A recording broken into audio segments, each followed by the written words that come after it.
تینوں سوالوں کا جواب دینا پڑے گا. جب اگر کوئی انسان تینوں سوالوں میں کامیاب ہو جاتا ہے تو پھر اس کے لیے آخرت آسان ہو جاتی ہے اور اس کے قبر کو نور سے بھر دیا جاتا ہے. اس کے لیے جنت کی کھڑکی کھول دی جاتی ہے. آ کر کے سلام کرتے ہیں, اس کو خوشخبری سناتے ہیں. لیکن اگر کوئی انسان سوال و جواب میں ناکام ہو گیا, سوال میں پھنس گیا, تو فرشتے عذاب دینے کے لیے تیار ہو جاتے ہیں. اللہ کی طرف سے عذاب آ جاتا ہے اور کہہ دیتا ہے کہ اس کے قبر کو آگ سے بھر دو, اس کے قبر کو سانپ بچھو سے بھر دو, اور یہ معاملہ اس کا قیامت کے صبح تک چلتا ہے. حساب کتاب ہر حال میں ہونا. یہ بھرم میں نہ رہے کہ کوئی کیا نام ہے کسی کو جلا دیا جائے یا کسی کو بہا دیا جائے یا کسی کو دفنا دیا جائے, وہ مٹی میں ملے گا. مٹی میں تو ملنا ہی ہے. منها خلقناكم وفيها نعيدكم ومنها نخرجكم تارة أخرى. یہ تارة أخرى والا جو آپ کو لفظ یاد ہے نا, جب اٹھایا بھی تو جائے گا, اٹھایا بھی تو جائے گا. بھائی ہم دنیا میں ہیں منها خلقناكم, ہم کو دنیا میں اللہ نے مٹی سے بنا کر کے پیدا کر دیا. ہم دنیا میں ہیں منها خلقناكم, چل رہے ہیں, کھا رہے ہیں, پی رہے ہیں, اٹھ رہے ہیں, بیٹھ رہے ہیں, سو رہے ہیں, سب کچھ سب کام کر رہے ہیں. وفيها نعيدكم, اب ہم مر گئے, قبر میں چلے گئے, مٹی میں مل گئے. پھر تارة أخرى بھی تو ہے. اللہ کہہ رہا ہے میں پھر تم کو اٹھاؤں گا بھی زمین سے. کیسے اٹھائے گا, کیسے اٹھائے گا؟ اللہ کہتا ہے کہ میں اٹھاؤں گا اسی طریقے سے جس طریقے سے حضرت ابراہیم علیہ السلام نے مجھ سے سوال کیا. سوال کیا تھا اللہ سے کہ اللہ میں یہ دیکھنا چاہتا ہوں کہ تو اپنے بندے کو قیامت کے دن کیسے اٹھائے گا, کیسے اٹھائے گا. تو رب نے کہا کہ اے ابراہیم کیا تجھے اپنے رب پر بھروسہ نہیں ہے؟ تو حضرت ابراہیم علیہ السلام نے کہا کہ یا اللہ مجھے آپ پر پورا بھروسہ ہے, پورا بھروسہ ہے, لیکن میں اپنی نظر سے وہ چیز دیکھنا چاہتا ہوں کہ کیسے تو اپنے بندے کو زندہ کرے گا. آج دیکھیے زندہ ہونے پر بہت سارے مسلمانوں کا بھی عقیدہ نہیں ہے. بتائیے ہے کہ نہیں ایسا ڈاؤٹ؟ اگر ایسا عقیدہ ہے تو پھر ایمان کا خطرہ ہے. ایسا عقیدہ ہے حضرت تو ایمان کا خطرہ ہے. کیا پتا اللہ اس کو کس حالت میں موت دے گا اور کس حالت میں اٹھائے گا. اس لیے آپ نے وہ ایمان مفصل پڑھا ہوگا, کلمہ ایمان مفصل پڑھا ہوگا. آمنت باللہ وملائکتہ وکتبہ ورسلہ والیوم الآخر والقدر خیرہ وشرہ من اللہ تعالی والبعث بعد الموت. والبعث یہ بعد الموت, آپ کو مرنے کے بعد پھر دوبارہ زندہ کیا جائے گا. آپ کو اس پر ایمان لانا فرض ہے. اگر ذرہ برابر بھی اس پر شک اور شبہ ہوا تو پھر آپ کے مسلمان ہونے میں خطرہ ہے, آپ کے ایمان میں خطرہ ہے. اس لیے کبھی بھی ایسے ذہن میں بات نہ لائیں کہ ہم تو مر جائیں گے تو مٹ جائیں گے, میچر میں جو ہوگا دیکھا جائے گا. نہیں, یہ تو حضرت ابراہیم علیہ السلام نے کہا میں دیکھنا چاہتا ہوں. تو کہا کہ ٹھیک ہے تم 4 پرندے لے آؤ اور چاروں پرندوں کو جو مرضی ہو وہ لے آؤ. ذبح کیا, سب کے پنکھ نوچا, چمڑی دھیر دی, پورا بوٹی بوٹی کاٹ دیا. یہ سب رب کا حکم ہوتا تھا کہ مطلب ایسے کرنا ویسے کرنا, جیسے جیسے کہا گیا رب ویسے ویسے کرتے چلے گئے. مطلب کہنے کا یہ کہ پورا اوٹی بوٹی سب بنا دیا, پورا ٹکڑا ٹکڑا ایک دم قیمہ بنا دیا اور کہا کہ سب کو مکس کر دو. جبکہ پرندے 4 تھے, چاروں الگ الگ پرندے تھے. یہ اللہ اپنے بندوں کو سمجھا رہا ہے, اس دنیا کو سمجھا رہا ہے. وہ پیغام حضرت ابراہیم علیہ السلام کو وہاں دے کر کے پوری دنیا کو سمجھانا چاہتا تھا. کوئی یہ بھرم میں نہ رہے کہ اللہ پھر دوبارہ کیسے زندہ کرے گا. قرآن کیا ہے, یہ پوری تفسیر ہے قرآن. تو جب بوٹی کر کے پھر اللہ نے کہا کہ ٹھیک ہے جب پورا مکس کر لو, سب کو جتنے پنکھ ہیں سب کو ملا کر کے الگ کر دو اور سب کے منڈی کو اپنے پاس رکھو, تب تو پہچانو گے نا کہ بھائی کون سا پرندہ تھا. اپنی پہچان کے لیے منڈی کو اپنے پاس رکھنا بطور پہچان کے لیے, اور تمام چیزوں کو بکھیر گیا, پورا گوشت بکھر گیا, پنکھ بھی بکھر گئے. اس کے بعد حضرت ابراہیم علیہ السلام کو کہا کہ آپ اپنی جگہ پہ جا کے بیٹھ جائیں اور سب کا نام لے کر آواز لگائیں, ایک ایک کر نام لیں اور آواز لگائیں. تو حضرت ابراہیم علیہ السلام نے آواز لگائی. تو حضرت ابراہیم علیہ السلام خود اپنی آنکھوں سے یہ منظر دیکھ رہے ہیں کہ کوئی کچھ گوشت کا ٹکڑا ادھر سے آ رہا, کچھ گوشت کا ٹکڑا ادھر سے آ رہا, کچھ پنکھ ادھر سے آ رہا, کچھ پنکھ ادھر سے آ رہا, کچھ ٹنگڑی ادھر سے آ رہا, کچھ ادھر سے آ رہا. مطلب ایسے آ کر کے سب ایک جگہ جٹ ہو کر کے ان کے سامنے میں جڑ گئے, سب جڑ گیا. اور پھر وہاں سے آگے بڑھا اور اپنی منڈی کے ساتھ آگے مل گیا، اور پھر پورا پنکھ جس طریقے سے حضرت ابراہیم علیہ السلام نے اس پرندے کو پکڑا تھا، پھر بالکل ویسا ہی، بالکل وہی پرندہ بالکل تیار ہو گیا، اور چو چو چو کرتے کرتے حضرت ابراہیم علیہ السلام کے قدموں میں آ گیا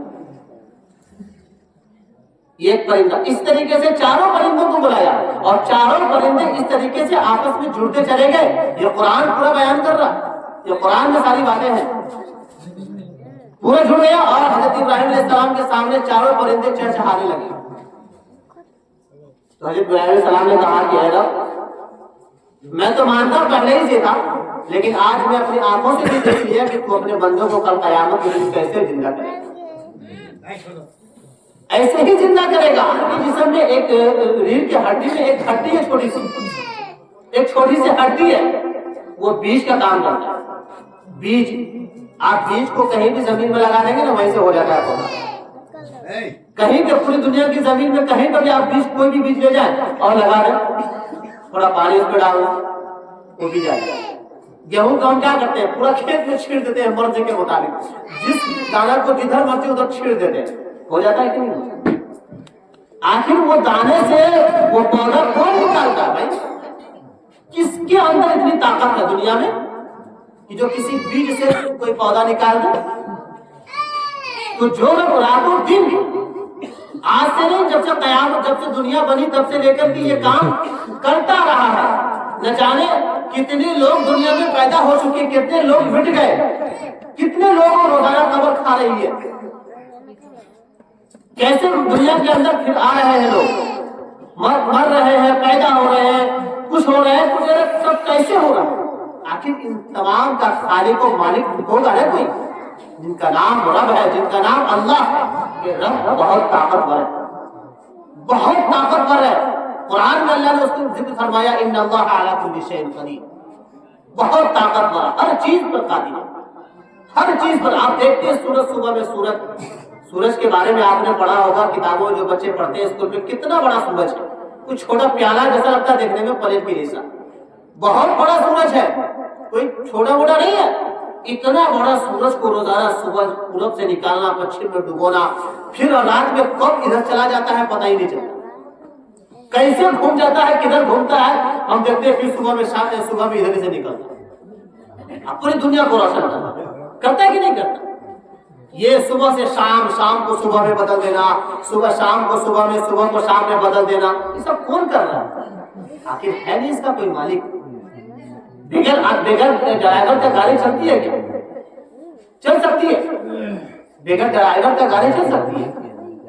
اگر ریموٹ سسٹم بھی ہوگا نا، تو پھر بھی ریموٹ کو چلانے والا آدمی ہوگا، ریموٹ کے ذریعے سے اگر گاڑی چلے گی نا تو بھی، یا ریموٹ جو ہے اس کو بھی چلانے والا تو آدمی ہے نا بھائی، کوئی نہ کوئی تو ہے کہیں بیٹھا ہوا، چاہے وہ چھپ کے بیٹھا ہو، چاہے وہ کھلے عام بیٹھا ہو، تو رب بھی ہے پوری دنیا کو چلا رہا۔ کے زمانے میں ان کی جو قوم تھی نا، موسیٰ علیہ السلام سے سوال کیا، یا موسیٰ علیہ السلام آپ تو نبی ہیں، یہ بتائیے آپ کا رب سوتا ہے کہ نہیں سوتا؟ رب سوتا ہے کہ نہیں سوتا؟ تو موسیٰ علیہ السلام نے کہا کہ میرا رب سوتا ہے یا نہیں سوتا یہ تو مجھے پتا نہیں، پتا تھا، لیکن کوئی بھی نبی اپنے من سے کوئی بات نہیں بولتا، کوئی بھی نبی اپنے مرضی سے کوئی بات نہیں بولتا جب تک رب کا حکم نہیں آتا۔ تو پتا چلا کہ سوال کیا کہ آپ کا رب سوتا ہے کہ نہیں سوتا؟ تو موسیٰ علیہ السلام نے کہا کہ ٹھیک ہے، میں اپنے رب سے پوچھ کے بتاؤں گا، میں اپنے رب سے پوچھوں گا پھر بتاؤں گا۔ موسیٰ علیہ السلام کو ایک طور پہ گیا، اللہ سے کلام کیا، بات چیت کیا، اللہ سے پوچھا کہ یا اللہ، آپ کا بندہ، آپ کے بندے کا یہ سوال ہے، وہ پوچھ رہا ہے کہ تیرا رب سوتا ہے کہ نہیں سوتا۔ دیکھیے اللہ بھی اپنے بندوں کو مثال دے کے سمجھاتا ہے، تو موسیٰ میں سوتا ہوں یا نہیں سوتا ہوں میں بتاؤں؟ تو موسیٰ علیہ السلام نے کہا کہ ضرور، کیونکہ آپ کے بندوں نے پوچھا ہے مجھ سے تو مجھے بتانا پڑے گا نا کہ آپ سوتے ہیں کہ نہیں سوتے۔ آپ سوتے ہیں تو کیسے سوتے ہیں، کب سوتے ہیں، مجھے بتائیے، میں یہ جاننا چاہتا ہوں، اور آپ کا بندہ بھی جاننا چاہتا ہے، کیونکہ وہ مسلمان نہیں تھا نا، وہ اس وجہ سے اس طرح کے سوالے کرتا تھا۔ تو اللہ نے کہا کہ اے موسیٰ دونوں ہاتھوں میں پیالہ لے لو۔ موسیٰ علیہ السلام کو اللہ نے ڈائریکٹ نہیں بتایا کہ ہاں میں سوتا ہوں یا نہیں سوتا ہوں۔ موسیٰ علیہ السلام سے کہا کہ موسیٰ علیہ السلام سے اللہ نے کہا کہ اے موسیٰ دونوں ہاتھوں میں پیالہ لے لو، اور دونوں پیالوں میں پانی بھر لو، اور اس پیالے کو, پانی بھرا پیالہ کو دونوں ہاتھ میں لے کر کے کھڑے ہو جائے. اب بتائیے کوئی بھی ایک انسان دونوں ہاتھ میں بھاری بھرکم پیالہ پانی کا لیا ہوا وہ کتنا دیر کھڑا رہ سکتا ہے؟ اور رب نے حکم دیا کہ اے موسیٰ اس میں کا ایک قطرہ پانی بھی نہیں گرنا چاہیے. ایک رب ہے اپنے بندوں موسیٰ علیہ السلام کے ذریعے سے اپنے بندوں کو سمجھانا چاہتا ہے, اور موسیٰ علیہ السلام کو بھی سمجھانا چاہتا ہے, اور آنے والی امت کو یہ سمجھانا چاہتا ہے کہ رب سوتا ہے کہ نہیں سوتا. آج آپ بھی سن. تو موسیٰ علیہ السلام, حضرت موسیٰ علیہ السلام رب کے حکم سے دونوں ہاتھوں میں پیالہ لیا, پانی کا پیالہ لیا اور کھڑے ہو گئے. صبح سے کھڑے رہے, کھڑے شام ہو گئی. اب شام ہو گئی, بھائی کتنا دیر آدمی کھڑا رہ سکتا ہے؟ نہ ہم کھڑے رہ سکتے, نہیں آپ کھڑے رہ سکتے اتنا دیر. رات ہو گئی, وقت گزرتا جا رہا, پورا اندھیرا ہو گیا. موسیٰ علیہ السلام مطلب اتنا برداشت سے باہر ہو گیا, کیونکہ موسیٰ علیہ السلام نبی تھے, ان کے اندر طاقت تھی, ایمانی طاقت تھی اور مردانی طاقت تھی, نبی والے طاقت تھا, برداشت تھی. جب برداشت سے باہر ہو گیا, اب کوئی بھی انسان کتنا دیر جاگ سکتا ہے؟ رات کا جب آخر حصہ آیا نا, تو موسیٰ علیہ السلام کو اونگ آنی شروع ہوئی, یعنی نیند آنی شروع ہوئی. جب موسیٰ علیہ السلام کو نیند آنی شروع ہوئی نا, تو وہ پیالہ کبھی کبھی ڈگمگا جاتا. وہ پیالہ ہاتھ میں لیا ہوا پیالہ, اور رب نے کیا حکم دیا کہ پانی کا ایک بوند بھی نہیں گرنا چاہیے. اس پیالے کو لے کر کے کھڑے رہو. سوال بندوں کا, پریشانی کون اٹھا رہا ہے؟ نبی. کس کے لیے اٹھا رہا ہے؟ اپنی امت کے لیے اٹھا رہا ہے. امتحان کیوں لے رہا ہے؟ اپنے بندوں کو سمجھانے کے لیے لے رہا ہے. نبی کا امتحان ایسے ہی ہوا کرتا ہے. نبی کا امتحان ہوتا ہے بندوں کو سمجھانے کے لیے. اب جب ان کو اونگ آنے لگی, نیند آنے لگی, کبھی کبھی اونگ آتی تھی, نیند آتی تو ہاتھ ڈگمگا جاتا تھا. برداشت کرتے کرتے کرتے موسیٰ علیہ السلام کو پوری نیند آ گئی. اب جیسے ہی پوری نیند آ رہی تھی کہ ہاتھ لوز ہو گئے. اب جب ہاتھ کا لوز ہونا تھا کہ دونوں پیالہ چھوٹ کے نیچے زمین پر گر گئے, پورا پانی بکھر گیا, پیالہ پھوٹ گیا, نقصان ہوا نا. اب موسیٰ علیہ السلام کی جب اچانک آنکھ کھلی, پیالہ تو گر گئے, تو رب کا حکم آیا, اے موسیٰ اب سمجھ میں آیا, اے موسیٰ اب سمجھ میں آیا کہ تیرا رب سوتا ہے یا نہیں سوتا. اگر تیرا رب سو جائے نا کہ پوری دنیا ایسے ہی ٹوٹ کر کے بکھر جائے گی. پوری دنیا ایسے ہی ٹوٹ کر کے بکھر جائے گی, منٹ نہیں لگے گا. اس لیے تیرا رب کبھی سوتا نہیں. تیرا رب کبھی سوتا نہیں ہے. چاند کو نکالتا ہے وقت پر, سورج کو نکالتا ہے وقت پر, شجر کو نکالتا ہے وقت پر, پیڑ پودے کو نکالتا ہے. ہم کھیت میں بیج چھینٹ کر کے آ جاتے ہیں, کھراٹے مار کے سو جاتے ہیں. بیج کون نکال, بیج میں سے پھل کون نکالتا ہے؟ اس کو بڑا کون کرتا ہے؟ ہم جاتے ہیں اس کو کھینچنے کے لیے پیاس سے, یا مشین لگا کے کھینچتے ہیں جا کر کے کہ تو نکل باہر نکل, نہیں نہ کرتے. کون نکال رہا ہے؟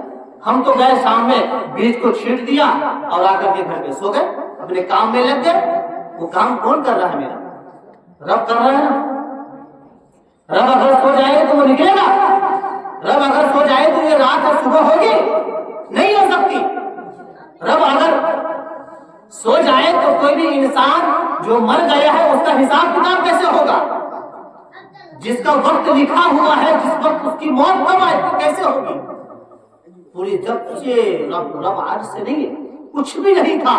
رب ہمیشہ سے ہے اور ہمیشہ رہے. رب ہمیشہ سے ہے اور ہمیشہ رہے گا. کبھی ختم ہونے والے نہیں ہے. پوری دنیا ختم ہو جائے گی. قرآن نے فرمایا کل من علیہا فان ویبقی وجہ ربک ذو الجلال والاکرام. رب اس وقت بھی باقی رہے گا جب آسمان پھٹ کر بکھر جائے گا.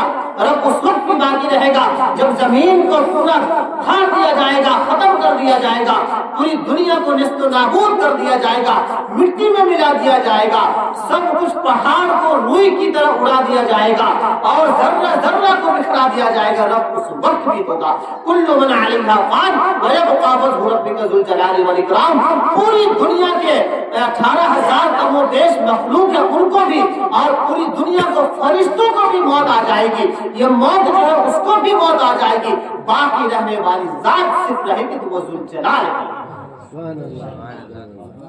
صرف رب قدیر باقی رہ جائے گا، کوئی باقی نہیں رہ سکتا۔ یہی چیز اپنے موسیٰ علیہ السلام کے ذریعے سے اس امت کو بھی اور آنے والی اس امت کو بھی سب کو یہ پیغام دیا کہ رب کبھی سوتا نہیں ہے۔